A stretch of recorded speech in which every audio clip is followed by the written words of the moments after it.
Okay, so I was asked to talk about the role of supplements in cancer. Kasi bibihira naman talaga yung mga doktor, lalo na oncologist na naniniwala sa supplements.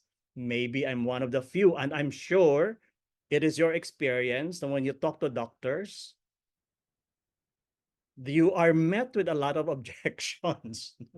Let's try to understand where that is coming from and maybe how you can address some of those objections. And you cannot really blame the doctors kung bakit ganun na lang kanega sila sa mga supplements kung minsan because of the overclaim ng marami namang mga companies dyan na halos mabubuhay na yung patay, no, from their supplements.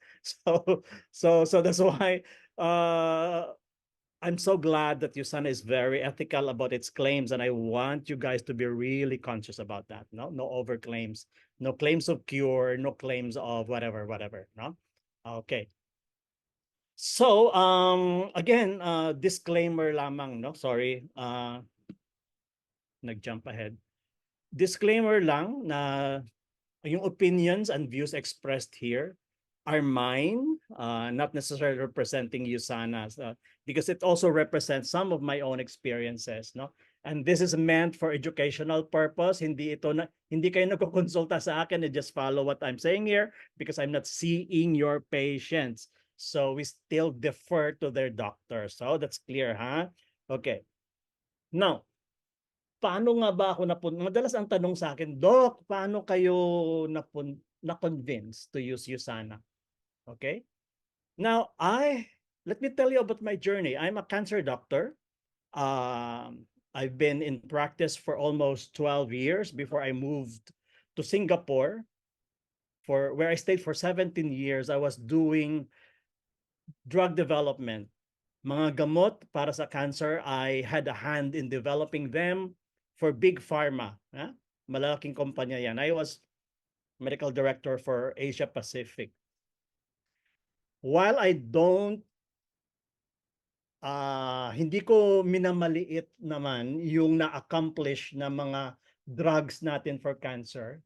Many of the drugs have really saved patients' lives and have extended the lives of many cancer patients. My disappointment, though, is that many of the drugs that we developed actually may extend life for maybe 6 months, 1 year, and then the cancer comes roaring back, no? Na mas mabangis pa, no? They always recur. So parang there must be something wrong. We must be doing uh we must be doing more, no, to improve the outcomes sa cancer, no? So that's how nag-isip ako ng ano pa nga ba? And then I realized that we have neglected nutrition for the longest time. Yung role ng food and supplements in preventing many of the degenerative diseases, including hypertension, diabetes, including cancer, is largely ignored, no, by many of our colleagues, including myself in the previous years, because that was never our training kasi. We were just trained to give drugs, treat them with whatever, tools that we have. And so that began my journey into studying cancer nutrition in a US-based institution, and I was just amazed to see also yung mga pasyente who are stage 4 cancer patients, or if some of them are stage 3B, almost nasa stage 4 na, nabigyan na lahat ng mga drugs and chemotherapy, and yet merong mga residual tumors pa rin, no? Kahit ilang chemo na sila, magre-respond maybe for a few months, 6 months, and then balik na naman ulit. And then when we change the patient's lifestyle and diet, I was surprised that I already have maybe about 3 or 4 patients in the last 6 months na negative evidence of disease. I cannot explain, no, just by simply changing the lifestyle, changing the diet. I don't know, maybe also God's miracle also, I cannot discount. So that really intrigued me, guys, no?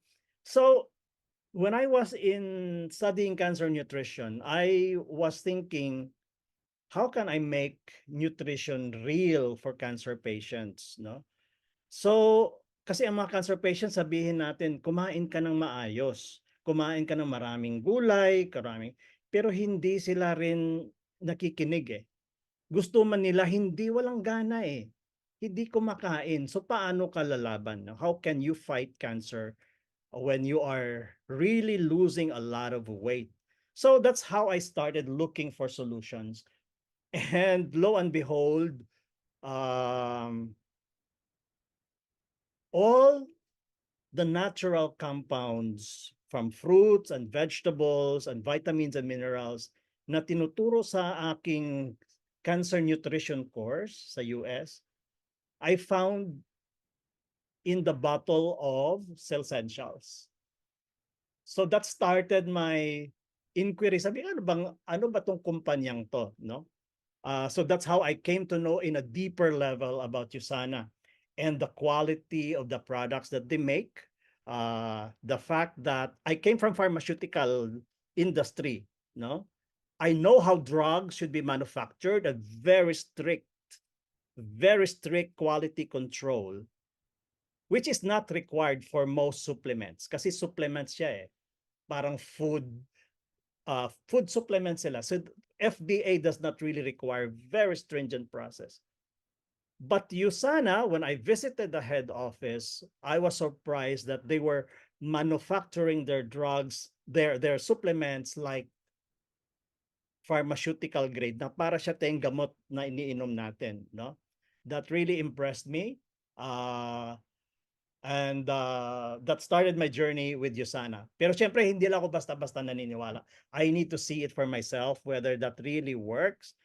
And so, after 4 months of panliligaw ng aking kaibigan, I finally joined and tried USANA um, for myself and for my family. So, this was uh, this was my leg, the one on the left, because I'm diabetic, I'm hypertensive, hindi controlled yung diabetes ko dahil sa sobrang stress ng trabaho ko sa region, sa Asia Pacific. So kahit nakalimang anti-diabetic drugs yan, yung blood sugar ko was up on the roof. And as most diabetics, mapipansin ninyo may mga sugat sa binte na hindi gumagaling-galing. No? So I consulted dermatology, daming na naipahid dyan, and yet hindi siya umuobra until I started Essentials and Proflavanol. Yun ang products na yon, no? The reason naman why I took them is because I wanted to have more energy so that I can do my work from 8 o'clock in the morning until 2 a.m. the following day. That is my normal schedule. So that's almost 20 hours of work nonstop. And so I said, okay, maybe the Essentials will help me gain more energy. But lo and behold, what I noted was after 3 months of taking Essentials, my skin improved like the one you see on the right side. No, na walang nagawa ang derma dyan dati. And yet, with Essentials and Proflavanol alone, I saw that my skin was healing, which for me was a very clear proof of USANA's claim of renewing the cells underneath para mapalitan yung mga nasa itaas. That to me was a game changer, and that started my deep belief in the product, and that's how I got to study it further. Now, ang sinasabi ko parati, no, supplements like what we have are not meant to be stand-alone treatment. Hindi po siya gamot sa cancer, for example. No? They are meant to help support the patient's immune system so that they can fight the cancer themselves. They are meant to support the overall health of the patient, no? Kaya galit na galit ako dun sa mga ibang kumpanya na nagki-claim, "Hoy, wag ka nang mag-chemotherapy, ito na lang kasi gagaling ka dito." Guys, we are not making that kind of claim, please, ha? Kasi madadali tayo sa ating ethics and compliance. All right? Some are intended to alter the terrain. Kumbaga sa garden, kung ang katawan mo ay garden, binabago ng supplements ang iyong katawan so that the function of the body is optimized in such a way that you reduce the chances that the cancer can grow and thrive. No? And of course, importante however na hindi lang basta-basta supplements. As I've said, many supplements are actually unregulated, no? Hindi mo alam kung ano ba talaga ang nakalagay sa loob niyan because there are studies in the US that as much as 45% of supplements contain much less than what is claimed in the label, no? Meron ding sobra-sobra. Maganda ba yun pag sobra? Actually, pag masobra naman, pwedeng toxic din sa kidney. And that's how you heard reports na, bakit pagkainom niya ng supplements na ito, bakit yung kidney niya tumataas yung creatinine, nagfi-fail yung kidney. No? Because aside from contaminants, no, like lead, heavy metals that may find their way into the supplements that can damage some of internal organs, no? So, USANA, however, has a very strict quality control. Meron pa nga silang program, remember, sa mga atleta natin. Remember, athletes are very, very, particular about the supplements. No? Dapat pure, dapat walang contaminants, kasi pag may nahuling banned substance sa urine, they can be banned from competing. Yeah? That's why yung sana sa guarantee, no? Kung ikaw ay atleta at mahulihan ng mga banned substances, we will pay you 1 million. So far, as far as I know, wala naman nag-claim. Ibig sabihin, our products are known to be really quite safe. Now, okay. Guys, madalas ako tanungin, Doc, ano ba ang madalas ninyong ibigay sa mga pasyente ninyong may cancer? I am an oncologist, so I will be focusing on that today. Although yung ating supplements actually has a wide range from healthy people to those na may mga sakit, it will help support their optimal health, no? Are you guys interested to find out kung ano ang madalas kong ibigay? Yeah, let's do that, and I'm going to give the reason why these are the ones I would normally give to patients. Huh? Okay. Tanggalin ko muna to ha. Hindi ko kayo makikita guys. Mentor Tanya, if may questions nag-raise, paki-timbre nyo na lang po ako. Sure, Doc. Mm-mm. So, number one sa akin, Nutri-Meal. No? Kasama talaga. And I will explain in a while. Then, Cell Essentials is one of my favorite things to give to the patients. Magnical D, Proflavanol C, Hepasil Detox, DTX, and of course, probiotic. May isa pa actual dyan yung Biomega natin, which we can discuss also if we still have time later on. Bakit itong mga produktong to ang madalas kong ibigay? No? Okay. As you can see, many of the cancer patients are really malnourished. In fact, sabi sa mga studies, 40% of the patients with cancer die not from their disease but from malnutrition. No? Hindi sila kumakain, no? Either because of the effect of chemo itself, or because the cancer cells release chemicals into the blood that cause a lot of muscle wasting, no? Walang natira sa mga muscles, no? Pati yung mga fat nila. Now, kahit pakainin mo ng pakainin yan for as long as you don't address the underlying cancer, hindi yan tataba yung pasyente. Okay, so importante na pag ganitong state yung patient, you have to address the underlying cause, which is cancer itself. Pangalawa, kung bakit sila malnourished, talagang walang ganang kumain. Again, could be possibly because of cancer itself or because of the effect of chemotherapy. Okay? I don't know if some of you have experienced magkaroon ng singaw, di ba? Ang sakit niyan kaya kumain. Magkaroon ka lang ng isang singaw sa labi, ang hirap ng kumain or sa gilagid. Now, for most cancer patients, as one of the side effects of chemotherapy, para kang may singaw yung buong bunganga mo. Okay? Sometimes even the stomach has this so-called sores, no? Pag ganyan, paano ka kakain? No?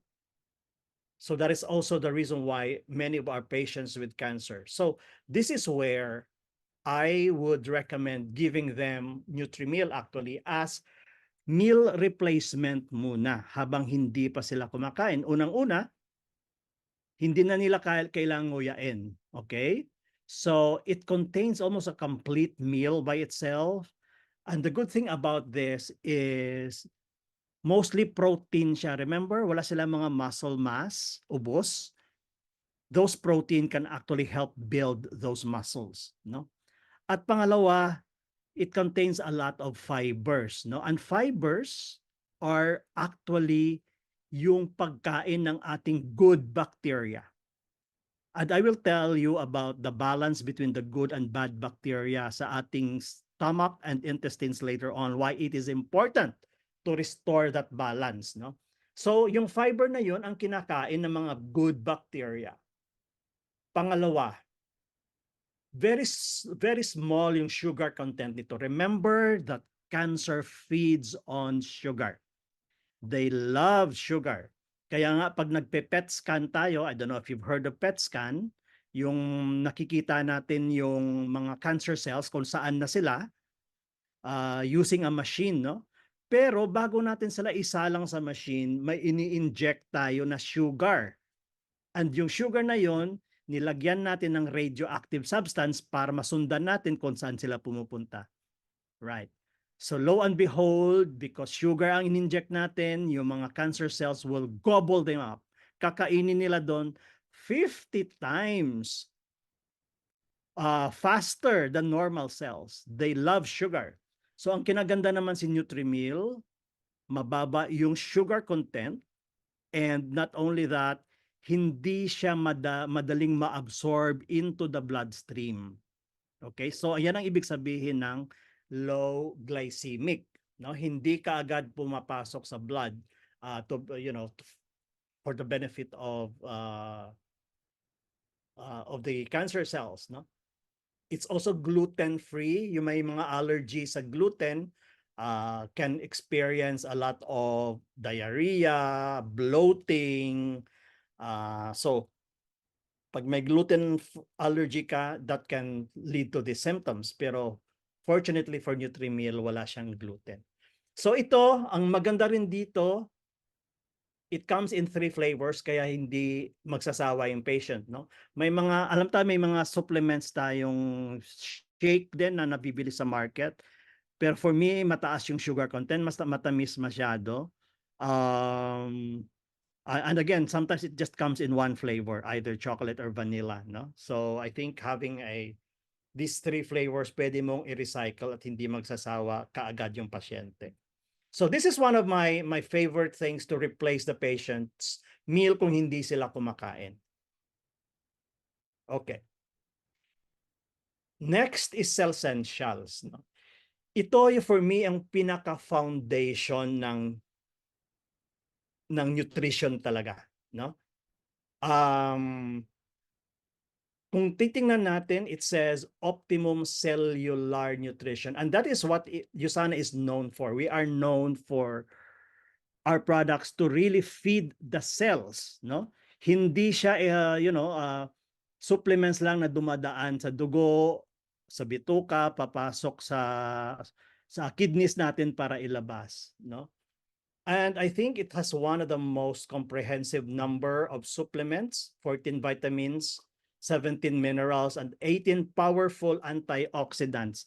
Ano yung antioxidants? These are the ones that combat yung mga free radicals, yung mga chemicals na pumapasok sa katawan natin from the food, from the pollution, and all of these free radicals can damage our internal organs and the cells, no? Ang mga antioxidants na ito ay extracted ni USANA from some of the most important medicinal plants, including, for example, yung tomatoes, no, contains lycopene, good for cancer yan. Turmeric, yun yung mga luya, very good for colon cancer. Not olive oil, no? All of these have been instructed. 18 lahat yun, guys, no? Na in-extract and purify ni USANA and put them into a compact form in the form of tablets, no? And isa pang pinagmamalaki natin ay ang tinatawag nating intelligence technology. Okay? Unique to sa USANA. USANA lang ang merong ganyan. They were able to harness this technology so that the cells can communicate with each other so that they can function optimally. Di ba guys, kung minsan, can you imagine, ha? Kung yung ating Army, Navy, at yung Air Force natin ay hindi malinaw ang communication with each other. Paano sila paano nila fight the enemy in that sense, no? If they are not able to communicate well. Our nutrients are designed so that the cells can optimally communicate with each other so that they can function and collaborate with each other for optimal results. Okay, so sa atin lang merong ganyan. Now, yung mga vitamins kasi, guys, kung nagbe-bake kayo ng cake, right? Hindi namang pwedeng random lang yung amount ng sugar, yung random lang amount ng flour, ng milk. It has to be well calibrated, no? Tamang proportion. Yeah? Si USANA, that's what it did, no? With all the supplements, hindi lang yan pinaghalo-halong mga kung ano-ano mga substances. They were well researched kung gaano kadami bawat isa and how can they be formulated in such a way that they will penetrate into the cells where they are needed. Yeah? So yan ang intelligence technology ni USANA. Okay. Now, ang daming mga vitamins and supplements naglipa na sa market, no?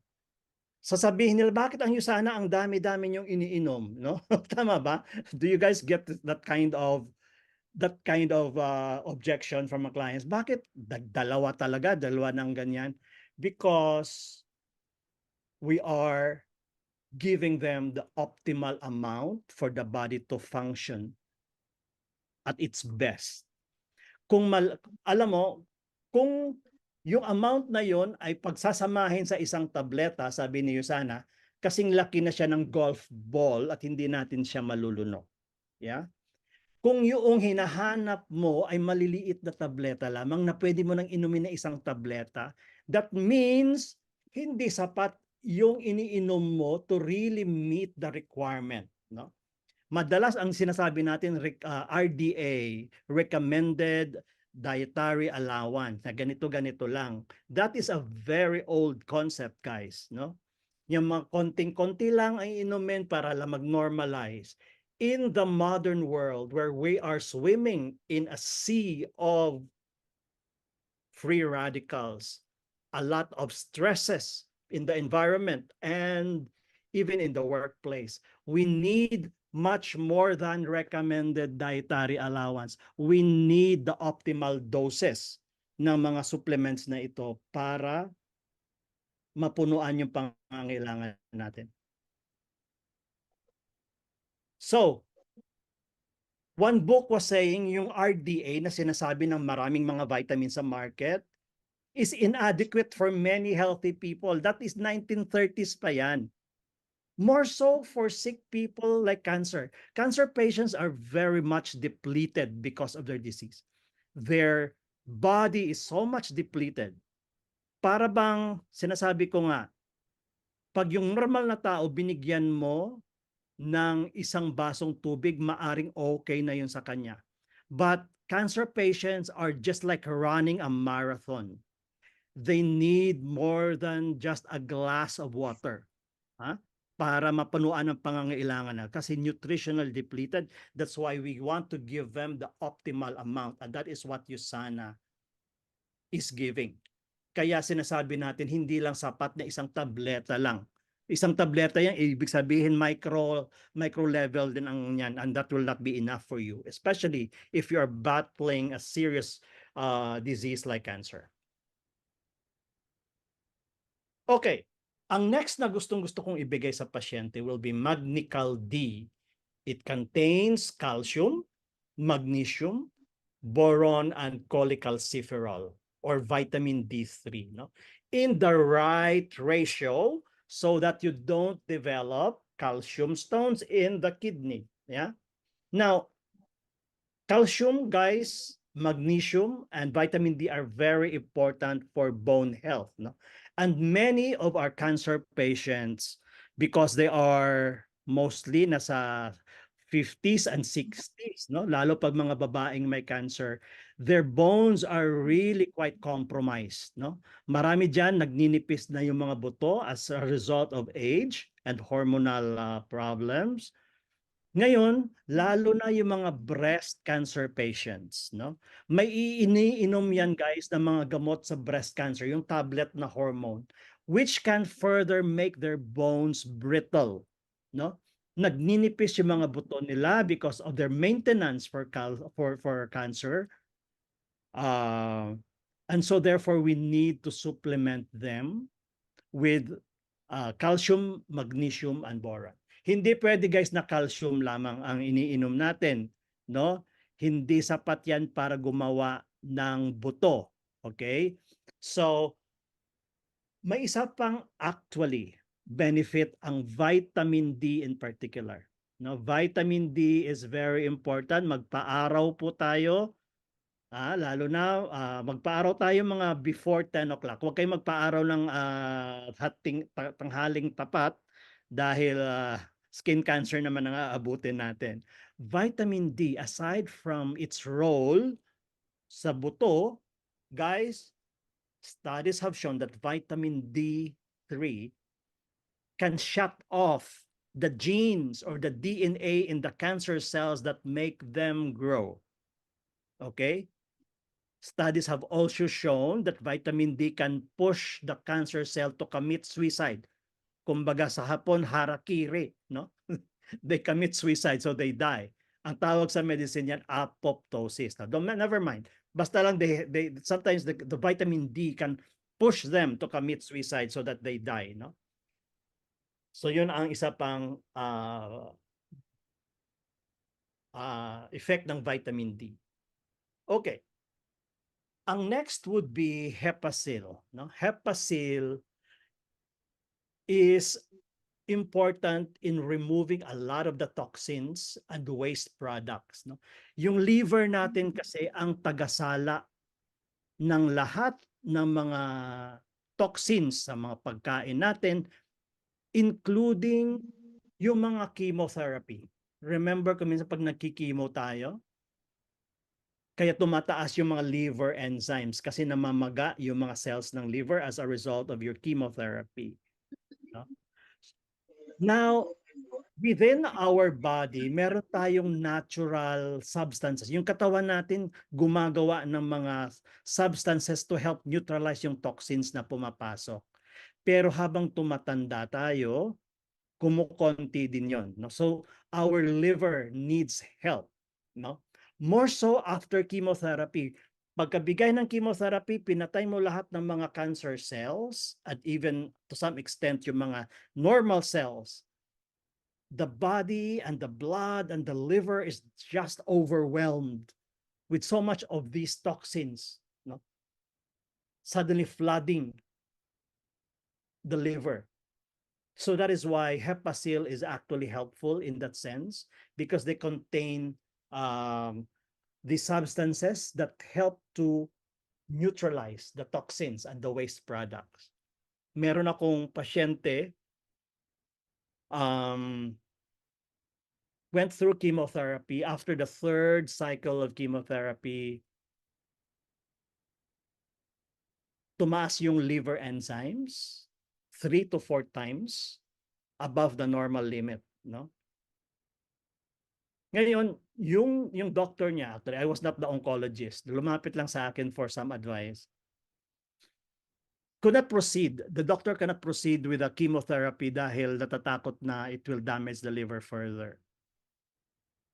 So 3 to 4 times the liver enzyme elevation, yung SGOT and SGPT, if you are doing some blood test, no? Yun ang tinetest natin. So, binigyan ko ng Hepasil detox, DTX. And after 1 month of taking Hepasil, the liver enzymes neutralized, became normalized, and the doctor was able to proceed with chemotherapy. So I don't know how many cases of this na nangyayari, but I've also heard a lot of similar stories from other users of Hepasil. Okay. You've heard of good and bad bacteria sa stomach natin, di ba?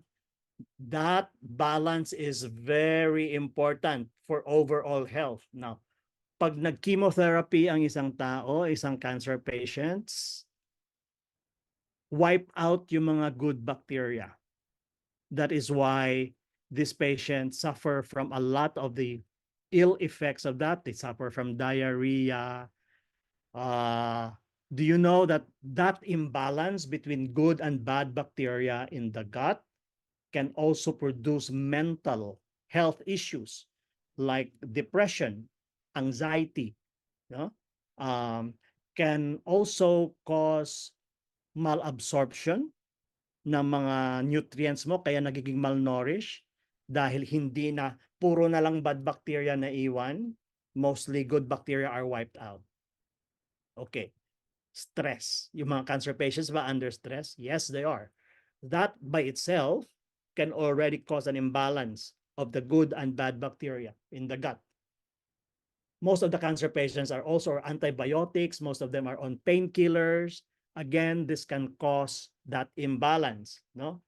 So, maraming ill effects niyan sa katawan, guys. And so we need to replenish those good bacteria. Saan mo kukuhanin yung good bacteria? From the food. Like if you like kimchi, yan yung mga mahilig sa Korean dramas dyan. Yung pumunta sa APC sa Korea, kimchi is a very good probiotic, no, from the food. Yogurt is also a good form of probiotic. Even yung pickles are also good sources of probiotic. Ngayon, hindi ka naman pwedeng kumain ng kimchi araw-araw para ma-replenish yung good bacteria. And so what I would prescribe to my patient is actually a probiotic called ito ngayon. Nasa powder form siya, guys. And pwede mo siyang i-mix sa 1 glass of water at inumin. What I do is just every other day lang. It doesn't have to be every day. Or kung tamad ka namang isaw-saw pa sa tubig, you just take it as is. It's in powder form. Matamis siya, para siyang pulburon. Parang ganun lang. So take this every other day to rebalance the good bacteria, because this powder contains 2 of the most well-studied bacteria, probiotic bacteria, no? And they are just like the bacteria that resides in your large intestine, no? And that is why it's actually good, no, protection against the mga colon cancer as well. Now, it contains one of the highest number of CFU or colony forming units na active bacteria. Okay, so very convenient. Pwede mo siyang dalhin, unlike yung ibang liquid na probiotic na pagdadalhin mo, medyo hassle, no? Baka matapon pa sa loob ng bag mo. Ito, na ano lang, sachet lang siya, sachet. Okay, so this is what I would give to my patients as well as part of their regimen. And of course, proflavanol, no, which is grape extract. I think this is one of my favorite because napakadaming gamit nito actually, no? It is one of the most powerful antioxidants. Sabi nga nila, it is what 20 times more potent than I think vitamin E, or 50 times more potent than vitamin C, or maybe the reverse, no? Basta one of the most potent anti-inflammatory, no?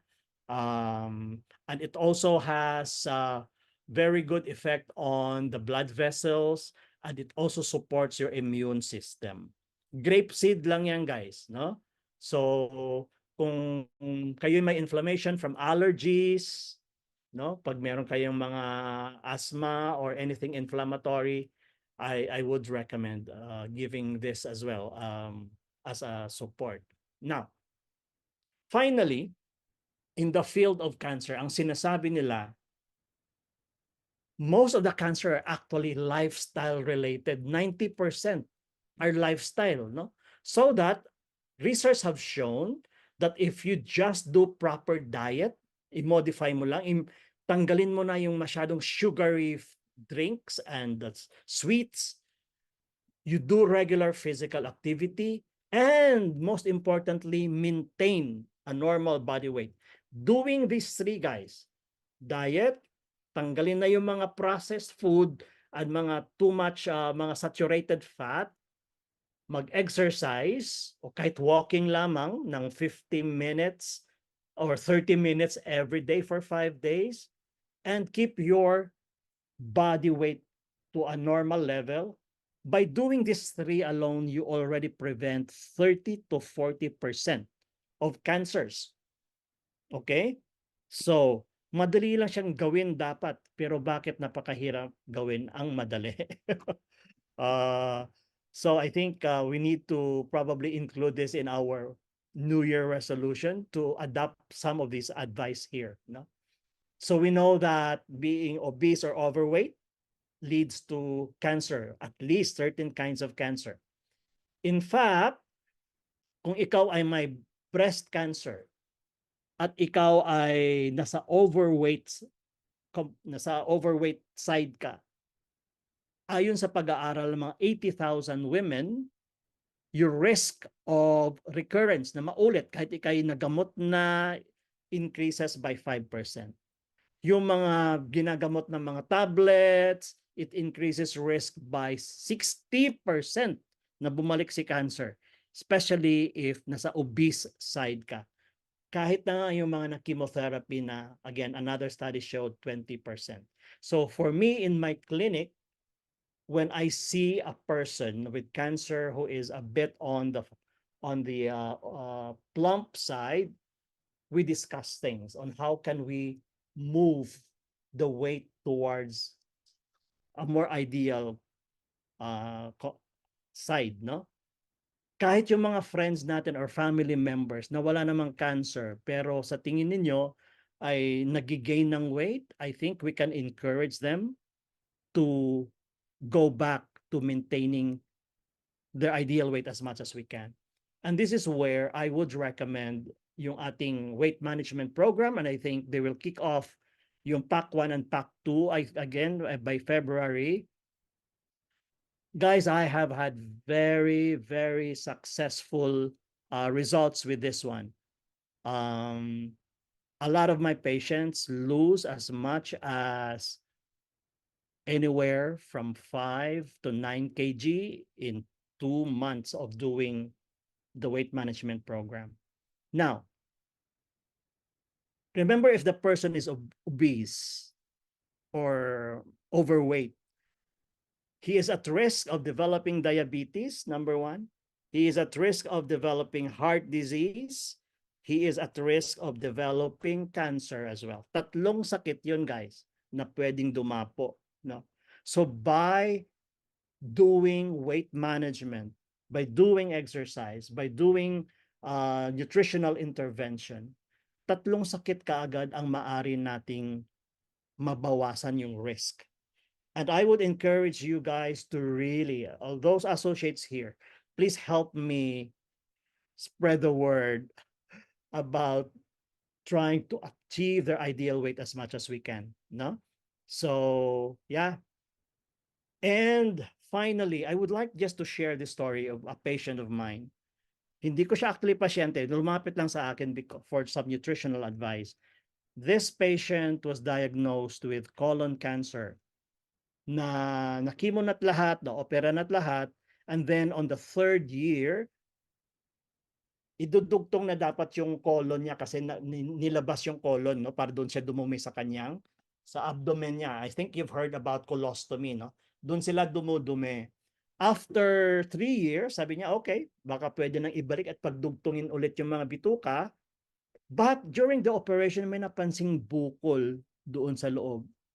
And the operation dragged on for almost 12 hours. 12 oras. So a lot of manipulation inside the intestine, but that patient can already feel your good bacteria. The patient had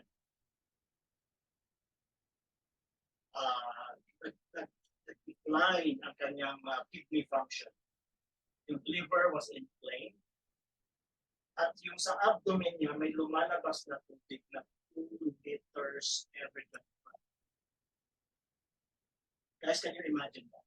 2 litro ng tubig lumalabas dito malapit sa puso mo, dripping into a bag. And that was going on for 5 months. Excuse me. Hindi na alam ng surgeon ko ano gagawin because they cannot give any other drugs. The patient is infected. Merong kidney problem. Excuse me, Doc Alex. Wala Sorry. naman tayo ibang choice na, subukan na lang natin itong Yusana. Doc. Yes? I'm sorry, nag-change yung audio mo. Parang, okay. Can you still hear me? yan, ayan, okay po. Okay, yeah. So I put this patient on those products na binanggit ko na kanina. No? Binild up ko with Nutrimil kasi hindi na halos kumakain. Binigyan ko rin ng Magnical D. Okay, binigyan natin ng Cell Essentials. Binigyan natin ng probiotics. Binigyan ng proflavanol. Binigyan na the works, the one I discussed earlier. And after 10 days of this regimen, this is what she told me.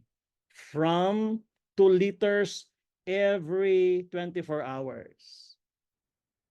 Dati doc, 100 cc per hour. So almost 2,400 in 24 hours. For 2 days na 45 cc per hour na lang. Okay? And then few days later, I started taking Usana on April 18.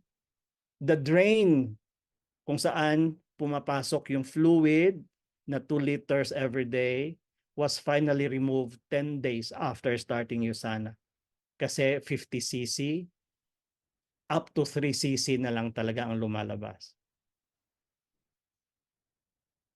Ang sabi niya, Doc Alex, ang galing ng Usana. Ang bilis ko na maglakad. Dati I walk like an 80-year-old lola and this is just 65, I think. Ang dati kapag nag-mall kami, pag uwi namin ay pagod na ako. Now, after malling, ay mataas pa rin ang energy ko. Thank you sa iyo at sa iyo sana. I think, guys, these are just one of those na nakakataba ng puso, no? Na may nagagawa tayo para mapa-improve yung quality of life ng patients natin. Now, I feel na we don't have to wait na tayo magkaroon ng mga ganitong klaseng sakit. I think we can take responsibility for our own health right now, no? Ang sinasabi ko nga, kung kayo ay nasa 30s, 40s, this is the perfect time to take care of your body, no? Bakit guys kung bumibili kayo ng kotse, inaalagaan ninyo, pinapadala nyo sa casa, nag-change oil kayo, blah blah blah, every 6 months. Ba't yung katawan natin hindi natin magawang ganyan? Considering na yung mga parts ng kotse napapalitan, yung parts ng katawan natin hindi. So this is my challenge to you for 2024.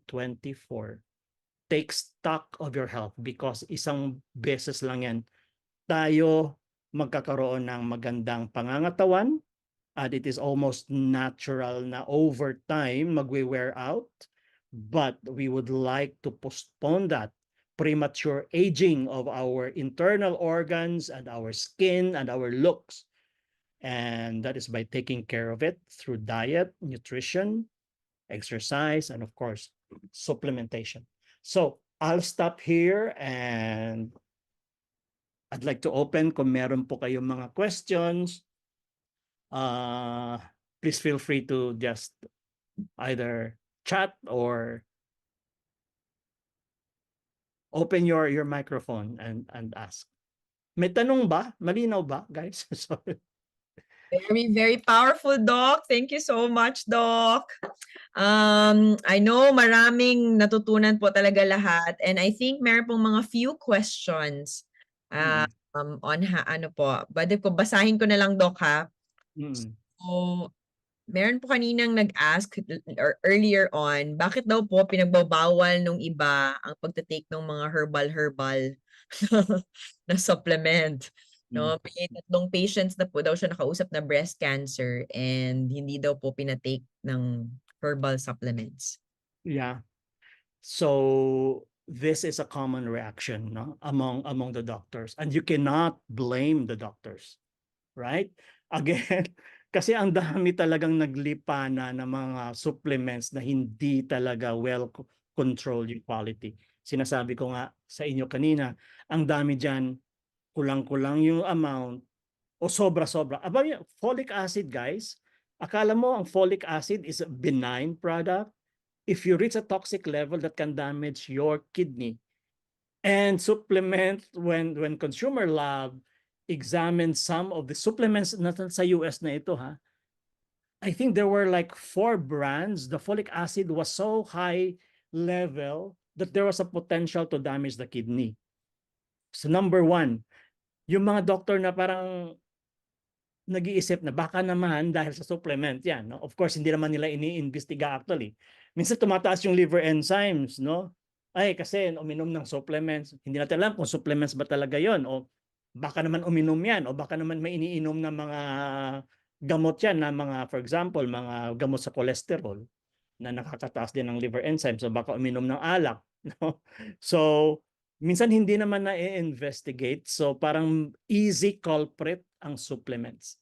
So this is where you can probably have more confidence, no, because the way USANA manufactures its product, no, is of such quality na you can be confident that those things na nakikita natin from others will be minimized, no.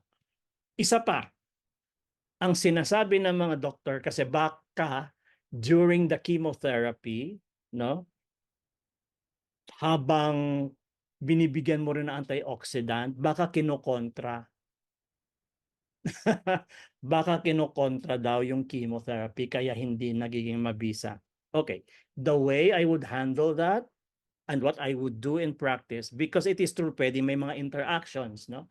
So because the chemotherapy is typically given every 21 days, no? Bigyan kita ng chemo ngayon, balik ka ng 21 days. So yung chemo na yan will wear off after mga 3 days normally, depende sa klase ng chemo. Pag 3 days wala na sa blood halos, that's when I would add in my supplement 3 days after. Depende sa chemo. Na again, as a rule, I would say 3 days after para ma-rebuild naman yung katawan niya with help ng mga supplements. Nutrimil, yung mga ganon. Para matulungan ulit. Kumbaga, nirat-rat mo na yung katawan niya para matamaan yung mga cancer cells. There will be, shall we say, collateral damage. Yung mga normal cells, minsan natatamaan talaga. So that is why we give all these supplements to help rebuild that. Okay? So that's what I would do. And then, in the next cycle, mga 2 days before the next cycle, itigil ko muna yung supplement. Para lang to give it space, no? Just to assure the doctors as well na we're trying to eliminate itong mga ganitong klaseng concern of, drug interactions and all. Yeah, so I think those are the common objections, no? Ayaw nila kasi, well, number 1, hindi rin naman talaga nila alam yung mga supplements. But hopefully that will change, no, with a lot of our educational campaign as dumadami din yung mga doctors natin. So hoping na mas maraming believers sa supplements, but the right kind of supplements. Thank you so much, Doc. Another question po, bakit po daw siya nagsasuffer ng bloating and LBM every time they take Magnical D? Mhm. Okay. So anong dose nun? I need to understand, no? Because some people can be sensitive sa magnesium component, no? So ang gagawin ko diyan, hindi ko siya kasi for cancer patients at least, ang recommended dose actually is at 2 tubs. So umaga 2 tubs sa gabi, 4 tubs yan eh. Oo. For some people kasi medyo sensitive sila sa magnesium, and that can induce some diarrhea. So I would break in ko slowly, no? Dahan-dahan muna. Start mo ng isa, once a day, and then maybe after 3 days na wala naman, okay, akyatin natin ng 2 times a day. Kung wala naman, akyat natin ng 3 times a day hanggang matolerate niya. Kung ano lang matotolerate, then do stop at that. All right, thank you, Doc. Another one, Doc, she has papillary thyroid cancer. So total thyroidectomy last 2018, and this February she had her PET scan. Which supplements does she need to continue or discontinue? Titigil daw po kasi thydin ko for 1 month prior to PET scan. Yun po naka-ask. Right. So what they will do, they will, before the PET scan, they will stop muna the supplements. I will, hindi naman gano'ng katagal daw pinapatigil, because normally we just discontinue that for about 3 days before the PET scan. Hindi naman isang buwan. 1 month Buwan thydin pa talaga. daw po kasi thydin ko for 1 month prior to the PET scan. The thydin kasi ano yun eh, that's the hormone that they take, no? So talaga pinapatigil. But thydin is not a supplement, it's a drug. It's a hormone that is used for, yeah, so that's right. For thydin, we discontinue for 1 month. But for supplements, for PET scan, for some reason, the radiologist advised us to stop vitamins. Pero hindi naman 1 month, mga 3 days lang usually. Yeah. Mm. Okay, Doc.